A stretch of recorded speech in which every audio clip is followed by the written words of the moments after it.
तो एक special force के जवान ने अपनी पहचान छिपाई और कैब ड्राइवर बन गया। लेकिन काम के पहले ही दिन उसे एक बड़ा सरप्राइज मिला। लेडी बॉस पीछे की सीट पर बिना किसी हिचकिचाहट के कपड़े बदलने लगी। उसे आगे बैठे ड्राइवर की कोई परवाह नहीं थी। और फिर कपड़े बदलने के बाद उसने एक पेपर बैग से पिस्तौल निकाली। ये उसने अभी अभी ब्लैक मार्केट से भारी कीमत पर खरीदी थी। और इस तरह की बंदूक को ट्रैक करना नामुमकिन होता है। तो क्या वो किसी का खून करने के लिए इतनी तैयार होकर जा रही है? इसके बाद गाड़ी एक बैंक्वेट हॉल के बाहर रुकी। उसने ड्राइवर को गाड़ी चालू रखने को कहा और बोली कि वो बस अभी आती है। लेकिन जब रीस ने उसका पीछा किया तो देखा कि वो पुलिस की वर्दी पहने एक आदमी से अंधेरे में मिल रही है। रीस को तुरंत समझ आ गया कि कुछ गड़बड़ है। असल में जोई ने बस अपने तगड़े नेटवर्क का इस्तेमाल करके पुलिस अफसर के भतीजे की खोई हुई बंदूक वापस खरीदी थी, जो उसने मेट्रो स्टेशन पर छोड़ दी थी। पुलिस की बंदूक खोना एक बड़ा जुर्म है। अगर ये किसी गलत इंसान के हाथ लग जाती और कोई मर्डर हो जाता तो भतीजे का करियर पूरी तरह बर्बाद हो जाता। बंदूक लौटाकर उसने न सिर्फ पुलिस अफसर की परेशानी दूर की बल्कि एक राजनेता की मुसीबत भी टाल दी। असल में उसकी असली पहचान एक प्रोफेशनल फिक्सर की है, जो बड़ी बड़ी मुसीबतें सुलझाती है। आसान शब्दों में कहें तो पैसे लेकर दूसरों की परेशानियां खत्म करना। और ऐसे काम अक्सर पर्दे के पीछे ही होते हैं। इसलिए जब भी वो किसी की परेशानी सुलझाती है तो उसे उनका एक राज भी पता चल जाता है। और जितने ज्यादा राज उतना ही बड़ा खतरा। जोई ही वो नया नाम है जो फिंच की मशीन ने दिया है।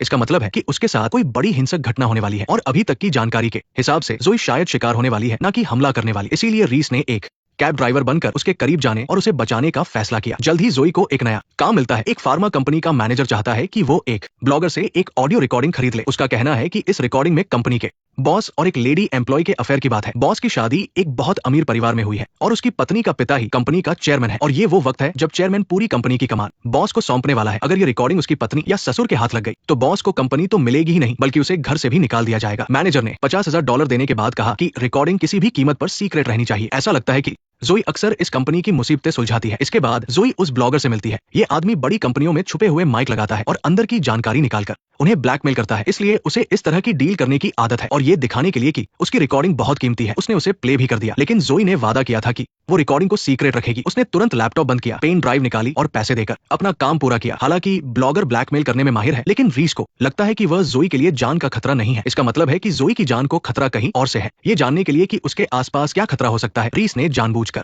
जोई का पसंदीदा जैज म्यूजिक प्ले किया। लेकिन उसे इंप्रेस करने की ये कोशिश काम नहीं आई। उसका पूरा ध्यान बस उस नई रिकॉर्डिंग पर था। ऐसा लग रहा था कि वो नहीं चाहती कि कोई उसे समझ पाए। रीस ने जोई को सही समय पर डील वाली जगह पहुंचा दिया। वो मैनेजर पहले से ही वहां इंतजार कर रहा था, लेकिन वहां उम्मीद से एक बॉडीगार्ड ज्यादा था। रीस को उसकी फिक्र हुई और उसने उसे सावधान किया। रीस साफ था कि वो ज्यादा सोच रहा था। वैसे तो जोई को बस वो पेन ड्राइव मैनेजर को देनी थी और पैसे लेने के बाद उसका काम खत्म हो जाता। लेकिन तभी गाड़ी से एक और बॉडीगार्ड नीचे उतरा। रिकॉर्डिंग चेक करने के बाद मैनेजर ने कहा कि कंपनी का बॉस उससे मिलकर शुक्रिया कहना चाहता है। दोनों बॉडीगार्ड्स जिस तरह खड़े थे उससे साफ था कि जोई के पास मना करने का कोई ऑप्शन नहीं था। वो लोग उसे जबरदस्ती गाड़ी में खींचने लगे। गनीमत है कि रीस ने सही वक्त पर आकर तीनों को पीट दिया और जोई को अपनी गाड़ी में वापस ले आया। लेकिन वो मैनेजर उन्हें जान से मारने के लिए उतावला हो रहा था। तुम कौन हो? तुमने कहा था कि हम एक ही कंपनी में काम करते हैं, परेशानियां सुलझाते हैं। मुझे खबर मिली थी कि तुम्हारी जान को खतरा है। किसने दी तुम्हें खबर? तुम्हारे अपने लोग हैं, मेरे अपने लोग हैं। हमें उस रिपोर्टर को ढूंढना होगा जिसने रिकॉर्डिंग की है। सच का पता लगाना होगा। साफ था कि उस रिकॉर्डिंग में कुछ ऐसा था जो मैनेजर की बताई गई कहानी से कहीं ज्यादा खतरनाक था। अच्छी बात यह थी कि जोई अपने काम में काफी माहिर थी और उसने बैकअप के तौर पर एक कॉपी अपने पास रख ली थी। उस रिकॉर्डिंग में एक औरत की आवाज सुनी जा सकती थी, लेकिन शोर इतना ज्यादा था कि कुछ भी समझ नहीं आ रहा था कि वो क्या कह रही है। जब रीस उस ब्लॉगर के घर पहुंचा तो वहां पुलिस की गाड़ियां खड़ी थी। फिंच ने पुलिस के रेडियो से सुना कि उस ब्लॉगर की अभी अभी हार्ट अटैक से मौत हो गई है। और एक फार्मा कंपनी के लिए किसी को बीमारी से मार देना बहुत आसान काम है। लगता है कि मैनेजर ने ब्लॉगर का पीछा करके उसे मार दिया है। उनका मकसद हर उस इंसान को खत्म करना है जिसके पास वो रिकॉर्डिंग है। तो अगला नंबर पक्का जोई का था। जैसे ही रीस अपनी गाड़ी के पास लौटा उसने देखा कि जोई वहां से गायब हो चुकी थी। हालांकि उन्होंने रिकॉर्डिंग के शुरुआत का हिस्सा सुन लिया था, लेकिन उससे आगे की बात समझ नहीं आ रही थी और पीछे का शोर इतना ज्यादा था कि कुछ साफ सुनाई नहीं दे रहा था। लेकिन फिंच ने उस औरत की आवाज को पहचान लिया। वो उसी फार्मा कंपनी की एम्प्लॉय डायना थी। ये सब बॉस के साथ उसके अफेयर वाली कहानी से बिल्कुल मैच कर रहा था। रीस को लगा कि अब टेंशन खत्म हो गई है, लेकिन फिंच का चेहरा उतरा हुआ था क्योंकि वो डायना को पहली बार नहीं देख रहा था। असल में 6 महीने पहले ही डायना का नाम फिंच की मशीन की लिस्ट में आ चुका था, लेकिन उस वक्त उसे रीस जैसा कोई बचाने वाला नहीं मिला था और उसे अपनी आंखों के सामने डायना को ब्रेन ट्यूमर से मरते हुए देखना पड़ा था। लेकिन मशीन किसी बीमारी से होने वाली मौत की जानकारी नहीं देती। साफ था कि डायना को भी उस ब्लॉगर की तरह उसी फार्मा कंपनी ने जानबूझकर मारा था। चूंकि बॉस कंपनी की कमान संभालने वाला था तो ऐसा लगता है कि बॉस को डर था कि उसका अफेयर सामने ना आ जाए, इसीलिए उसने अपनी गर्लफ्रेंड डायना को मार दिया। मैंने कभी नहीं सोचा था कि मुझे पता चलेगा कि उसके साथ क्या हुआ था। अब मुझे पता है कि जिम्मेदार कौन है और हम उन्हें रोक सकते हैं। मशीन हमें दोबारा उसी का नंबर नहीं देगी। ये कहते हुए फिंच बाहर निकलने के लिए तैयार हुआ और उसने एक बढ़िया सूट पहन लिया। फिर वो लंगड़ाते हुए फार्मा कंपनी के बॉस के ऑफिस में पहुंच गया। असल में पिछले 2 दिनों में फिंच ने शेयर मार्केट से इस कंपनी के बहुत सारे शेयर्स खरीद लिए थे और रातों रात कंपनी का सबसे बड़ा शेयर होल्डर बन गया था। बॉस ने अपनी सारी मीटिंग्स कैंसिल कर दी और इस बड़े इन्वेस्टर से मिलने आ गया और फिंच ने मिलते ही अपना रुतबा दिखाया। उसने बॉस को एक बेहद महंगी घड़ी गिफ्ट की। बॉस ने भी बड़ी खुशी से वो तोहफा कबूल कर लिया और फिंच को पूरी कंपनी घुमाने ले गया। उसने बताया कि उनकी कंपनी के पेनकिलर की मार्केट में हिस्सेदारी काफी बढ़ चुकी है और जल्द ही आने वाली नई दवा से उनका बिजनेस और भी बड़ा हो जाएगा। जब ये खबर उड़ी कि कंपनी में एक बहुत बड़ा इन्वेस्टर आया है तो रिटायरमेंट के करीब पहुंच चुके चेयरमैन ने भी फिंच से मुलाकात की। उसने साफ साफ कहा कि अगले साल वो पूरी कंपनी अपने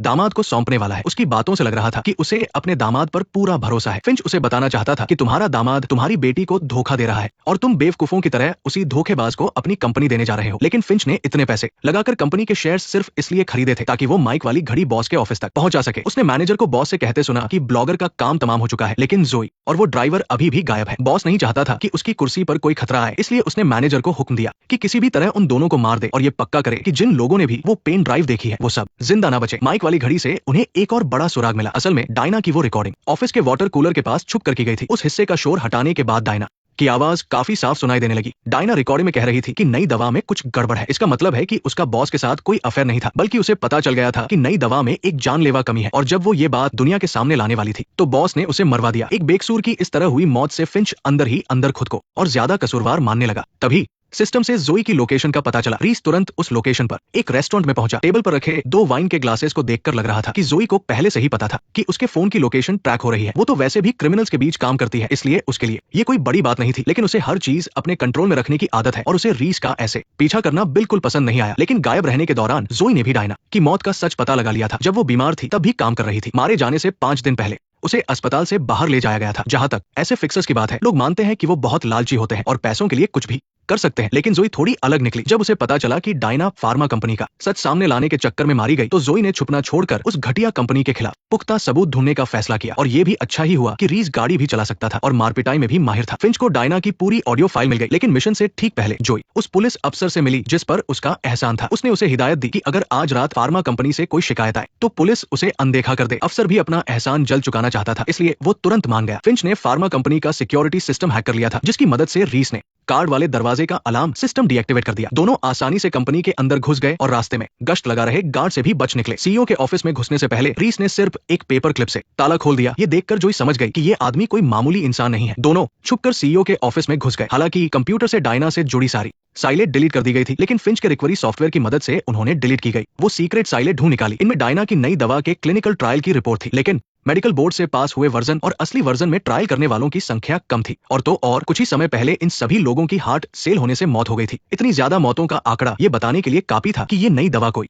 जादू नहीं बल्कि जहर है। ट्रायल की इंचार्ज होने के नाते डायना इस दवा को बाजार में आने से रोकना चाहती थी, लेकिन लालची सीईओ नहीं चाहता था कि दवा बनाने में लगा करोड़ों का खर्च पानी में मिल जाए। उसने न सिर्फ डायना को बेरमी से मरवा दिया, बल्कि मेडिकल बोर्ड को भेजी गई रिपोर्ट के साथ छेड़छाड़ भी की, जिससे उसे बोर्ड की मंजूरी मिल गई। अगर ये जहर बाजार में आ जाता तो इसका अंजाम बहुत बुरा होता। तभी फिंच का ध्यान ऑफिस के एसी की आवाज पर गया। ये डायना की ऑडियो फाइल के आखिरी हिस्से का बैकग्राउंड शोर था, इसलिए उसने तुरंत उस आवाज को अलग किया। जैसे ही वो ऑडियो फाइल से शोर को हटाने वाला था, यहाँ रीस मुसीबत में फंस गया। रीस पर हमला हो गया था, उसकी जान खतरे में थी, वो पूरी तरह से घिर चुका था। वो अपनी बात कहकर चला गया। असल में वह भी फार्मा कंपनी के हाथों बिका हुआ एक भ्रष्ट पुलिस वाला था। जब फिंच को साफ की हुई रिकॉर्डिंग मिली तो उसे पता चला कि मरने से पहले डायना चेयरमैन को सारी सच्चाई बताना चाहती थी। इसका मतलब चेयरमैन को नई दवा की गड़बड़ी के बारे में कुछ नहीं पता था। फिंच जैसे ही रीस से संपर्क करने वाला था, उसे पता चला कि वे दोनों गायब है। इस वक्त वे एक गोदाम में कुर्सी से बंधे हुए थे और सीईओ के आने का इंतजार कर रहे थे, जो उनका आखिरी फैसला करने वाला था। तुमने मुझे कभी अपना नाम नहीं बताया। मेरा नाम है, तो तुम्हें कैसे पता था कि मैं मुसीबत में पड़ने वाली हूँ? तुम्हारे काम को देखकर लगता है कि तुम्हारी जिंदगी आसान नहीं है।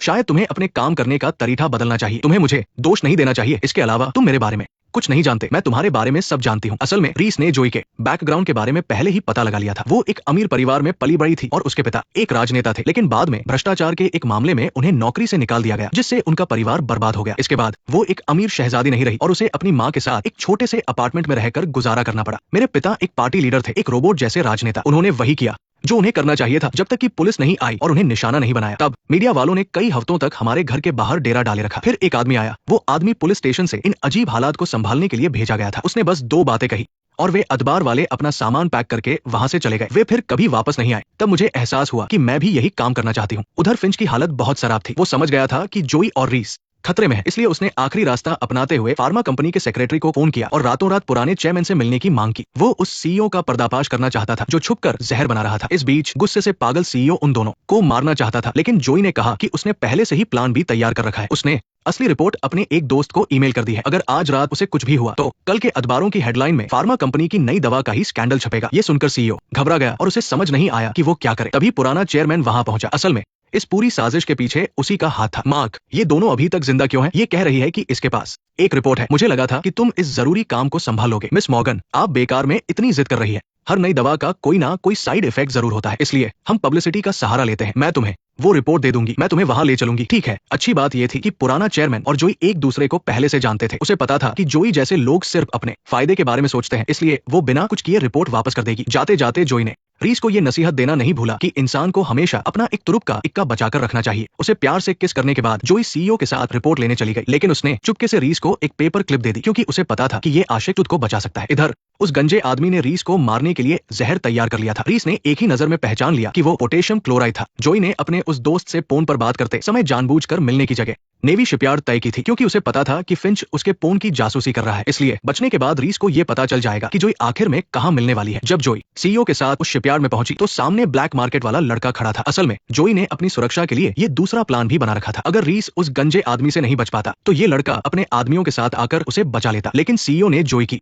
इस चालाकी को पकड़ लिया। उसने जोई का सोन चेक किया और ईमेल रिकॉर्ड देख लिया। उस वक्त उसने सिर्फ बैकअप के लिए वो रिपोर्ट तुद को ही ईमेल की थी। उसका कोई दोस्त नहीं था। इसे बाहर निकालो। क्या उन्होंने उसे बाहर निकाल दिया? क्या तुम प्रेग्नेंट हो? मैंने सुना है कि उनके पास अब इलाज है। तुमने बहुत वक्त लगा दिया। तुम्हें कब पता चला कि तुम सही काम करोगे? मेरे सोने से 2 मिनट पहले।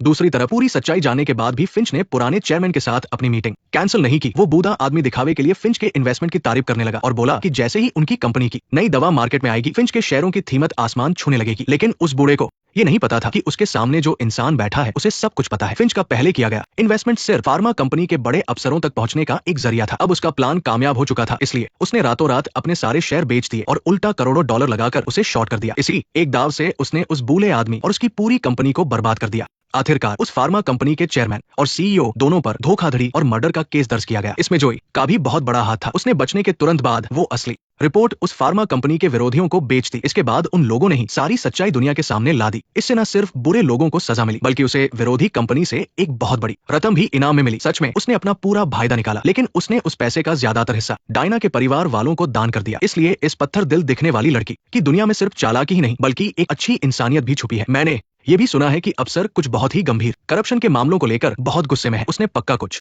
बहुत ही ताकतवर लोगों को नाराज किया है। जो असल में ना तो पूरी तरह से कोई बहुत अच्छी इंसान है और ना ही कोई बहुत बुरी इंसान है। उसने बस इस काली दुनिया में अपने जीने का एक अलग ही तरीका ढूंढ लिया है, जो कि रीस की तरह ही एक अजीब सा इंसाफ है। तो दोस्तों, आज के लिए बस इतना ही। यह है आपका अपना चैनल। अगले वीडियो में फिर मिलेंगे।